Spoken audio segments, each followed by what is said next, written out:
আজ আমরা ঠিক করলাম আমাদের মাদ্রাসার ক্লাসরুমটা একটু সুন্দর করে সাজাবো।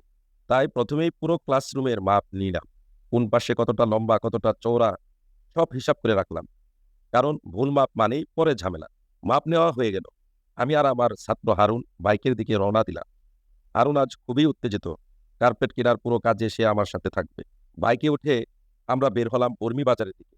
রাস্তার বাতাস, মানুষের ভিড়, ব্যস্ততা যাত্রার মাঝে একটা আলাদা অনুভূতি ছিল।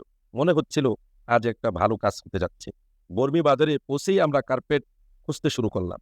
একটা দোকান, ২ টা দোকান অনেক দেখলাম। রং, ডিজাইন সবই দেখলাম। কিন্তু কোনটাই মনে ধরল না। আমরা দুজনেই একটু হতাশ হয়ে পড়লাম। তারপরও আমরা হাল ছাড়লাম না। ভাবলাম আরো একবার চেষ্টা করি। হয়তো সামনে কোথাও আমাদের পছন্দের কার্পেটেই অপেক্ষা করছে। শেষ দিকে আরেকটা দোকানে ঢুকলাম। দোকানটা তেমন বড় না হলেও কার্পেটগুলো খুব সুন্দরভাবে সাজানো ছিল। আর সেখানে ঢুকতেই আমাদের চোখ পড়ল একটা কার্পেটে। একদম আমাদের ক্লাসরুমের জন্য পারফেক্ট। আমি আর হারুন দুজনেই খুব মনোযোগ দিয়ে কার্পেট দেখলাম। ডিজাইন ভালো, মান ভালো, রঙও ভালো। ক্লাসরুমের সাথে মানাবে। তাই আর দেরি না করে আমরা কার্পেটটা কিনে নিলাম। বাজার থেকে বের হয়ে কার্পেটটা বাইকে তুলে আমরা আবার মাদ্রাসার দিকে রওনা দিলাম।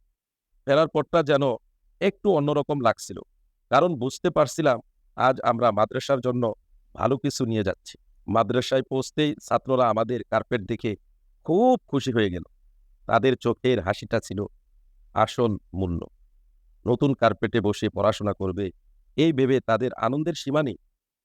আর আমরাও আলহামদুলিল্লাহ সন্তুষ্ট যে আজকের কাজটা সুন্দরভাবে শেষ হলো। মাদ্রাসাকে সুন্দর করা শুধু সাজসজ্জা নয়, এটা আমাদের ছাত্রদের জন্য একটা আরামদায়ক পরিবেশ তৈরি করা।